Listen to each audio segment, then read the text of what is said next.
সংযোগ স্থাপন করতে চাই। এটাই আমরা কিন্তু সেরিব্রো মানে ব্রেন, ভাস্কুলার মানে রক্তনালী, ডিজিজ মানে স্ট্রোক মানে হলো ব্রেইনের রক্তনালী। সুতরাং কারো স্ট্রোক হয়েছে মানে কি ব্রেইনের রক্তনালীর একটা রোগ হয়েছে, এটা কোনো হার্টের ডিজিজ না। সুতরাং প্রথমত হলো জনমনে যে বিভ্রান্তিটা আছে এটা দূর করা যে স্ট্রোক কোনো হার্টের রোগ নয়, স্ট্রোক হলো একটি ব্রেইনের রোগ। তো এটা প্রধানত কেন হয়? এটা হয় হলো যারা বিভিন্ন ক্রনিক ডিজিজে ভোগেন, হাইপারটেনশন, ডায়াবেটিস, হাইপারলিপিডিমিয়া ইত্যাদি রোগে যারা ভোগেন, তারা যদি অনিয়মিত জীবনযাপন করেন, তারা যদি নিয়মের ব্যত্যয় ঘটে, যদি তারা যদি তাদের প্রেশার, তাদের যে হাইপারলিপিডিমিয়া এগুলোর যদি ঠিকমতো চিকিৎসা না করেন, হঠাৎ করে একদিন দেখা গেল তিনি অজ্ঞান হয়ে গেলেন, তার সাইড প্যারালাইসিস হয়ে গেল, তিনি কথা বলতে পারছেন না, তার প্রস্রাব পায়খানার সমস্যা ডেভেলপ করলো, দিস ইজ স্ট্রোক।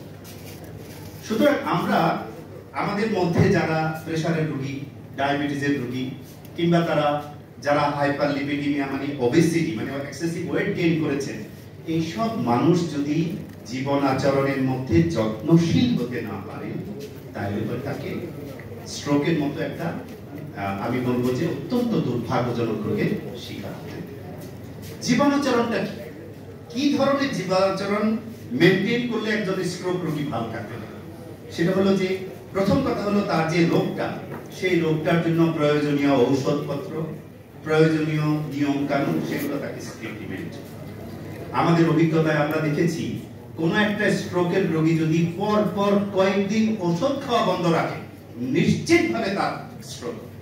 এটা হচ্ছে আপনি যদি প্রেসারের ওষুধ না খেয়ে দীর্ঘদিন যদি প্রেসারের চিকিৎসা না করে থাকেন, তবু হয়তো দেখা যাচ্ছে স্ট্রোক হচ্ছে না। কিন্তু যেই আপনি ওষুধ শুরু করেছেন, শুরু করে পরে কয়েকদিন বা কয়েক মাস আপনি ওষুধ খাচ্ছেন না, আপনার কিন্তু স্ট্রোক হবে। সুতরাং স্ট্রোক রোগীদের ক্ষেত্রে আমাদের সবার প্রথম পরামর্শ থাকবে, দয়া করে ঔষধ বন্ধ করবেন। প্রেসার ওষুধ, ডায়াবেটিসের ওষুধ, ওবেসিটির জন্য যেগুলো খাচ্ছেন সেগুলো আপনি বন্ধ করতে পারেন। আপনার প্রেসার, অনেকে বলে আমি তো ঔষধ খালি প্রেসার হঠাৎ করে কমে যাচ্ছে। ঠিক আছে, আপনার ওষুধটার ডোজ চেঞ্জ করে, ঔষধের ব্র্যান্ড চেঞ্জ করে, ওষুধটা ডক্টরের পরামর্শ ক্রমে আপনি ওষুধটা চেঞ্জ করে, কিন্তু ডোন্ট স্টপ দ্য মেডিকেশন। ওষুধ খাওয়া বন্ধ করুন, এবং ওষুধ খাওয়া বন্ধ করলে অবধারিতভাবে আপনি কিন্তু স্ট্রোকের শিকার হবেন। ডায়াবেটিসের ক্ষেত্রে অনেকে বলে যে আজকাল আমরা শুনি যে কেউ দেখা যাচ্ছে যে বিনা নানান বিজ্ঞাপন আমরা সোশ্যাল মিডিয়াতে দেখতে পাই, পত্র পত্রিকাতে দেখতে পাই, ঔষধ ছাড়া ডায়াবেটিস ভালো করে ফেলতেছে, হ্যাঁ, মেডিটেশন করে ডায়াবেটিস ভালো করে ফেলতেছে। আমি মনে করি যে এগুলো এক ধরনের ডায়াবেটিস রোগীদের জন্য এগুলো এক ধরনের মরণ ঘাতী। আমি মনে করি যে ঔষধ তো অবশ্যই লাগবে, সেই সাথে আপনার ডায়াবেটিস রোগীদের জন্য, প্রেসারের রোগীদের জন্য নিয়মিত যেগুলো পালনীয়, যে প্রত্যেক দিন আপনি 15 থেকে 20 মিনিট কিংবা আধা ঘন্টা আপনি নিয়মিত হাঁটাহাঁটি করবেন, আপনার ডায়েট কন্ট্রোল করবেন, ধূমপান, মদপান এগুলো থেকে বিরত থাকবেন, নিয়মিত বিশ্রাম নেবেন, নিয়মিত ঘুমাবেন, নিয়মিত ঘুম থেকে উঠে হাঁটাহাঁটির কাজটা করবেন। আপনি শরীরের জন্য ক্ষতিকর এই সব বর্জন করবেন, এবং আপনার শারীরিকভাবে সুস্থ থাকার জন্য, ফিট থাকার জন্য যেরকম সুষম খাদ্য খাওয়া উচিত, সবুজ ফলমূল, হ্যাঁ, রঙিন ফলমূল ইত্যাদি আপনাদেরকে নিয়মিত পরিমিতভাবে আপনাকে খেতে হবে।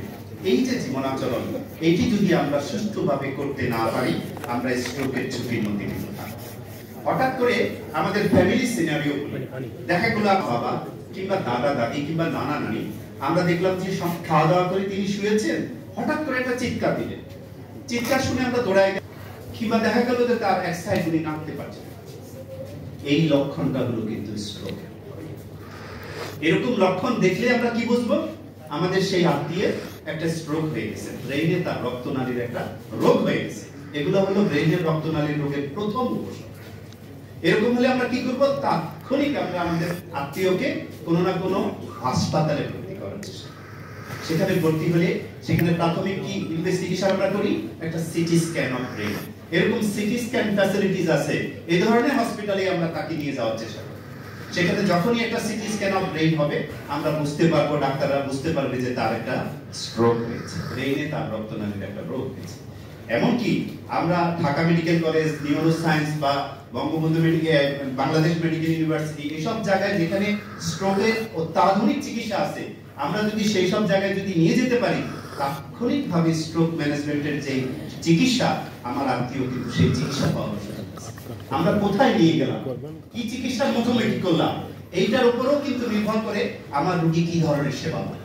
সুতরাং আমি বলবো যে লক্ষণগুলোর কথা আমরা বললাম, এগুলো যদি আমরা আমাদের কারো মধ্যে যদি দেখতে পাই, তাৎক্ষণিকভাবে নিউরোসার্জিক্যাল সেবা বা এই এন্ডোভাস্কুলার সেবা যেসব হাসপাতালে আছে, আমরা আমাদের রোগীকে সেখানে নিয়ে যাওয়ার চেষ্টা করব। এবং আজকের প্রতিপাদ্য ল্যাঙ্গুয়েজের মধ্যে আপনারা দেখতে পাচ্ছেন, এখানে এভরি মিনিট আপনি যত দেরি করে আপনার রোগীকে হাসপাতালে নেবেন, আপনার রোগীর চিকিৎসা তত ক্ষতিগ্রস্ত ব্যাহত হবে এবং আপনার রোগীর রিকভারি চান্সটা তত কমে যাবে। Every moment, every minute is important in the case of a stroke patient. আমি আর কথা বাড়াবো না, সবচেয়ে যেটি বলে আমি শেষ করতে চাই সেটা হলো বি ডিসিপ্লিন। B discipline. আমরা আমাদের অনেকে দেখা যাচ্ছে যে অনেক স্ট্রেস নিয়ে জীবনযাপন। কেউ কেউ আছে সকাল 7টায় বাসা থেকে বেরিয়ে রাত 10টা 11টায় বাসায় ফিরে, তখনও আবার দেখা গেল যে অফিসের কাজ করি, প্রফেশনাল কাজ করি।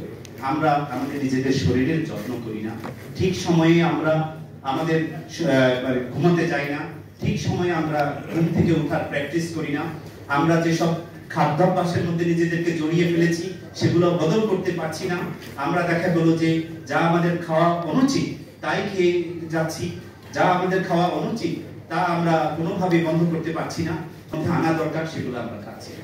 আমার মনে হয় আমাদের জীবনাচরণে, আমাদের খাদ্যাভ্যাসের মধ্যে আমরা যদি বড় ধরনের পরিবর্তন আনতে না পারি, আমরা তাহলে পরে স্ট্রোকের যেই ঝুঁকি, সেই ঝুঁকি থেকে মুক্ত হতে পারি না। আমি আশা করি আজকের এই অনুষ্ঠানের এই আয়োজনের মধ্য দিয়ে আমাদের দেশের মানুষ আমাদের আজকের এই আয়োজনের এই অনুষ্ঠানের সুফল পাবে।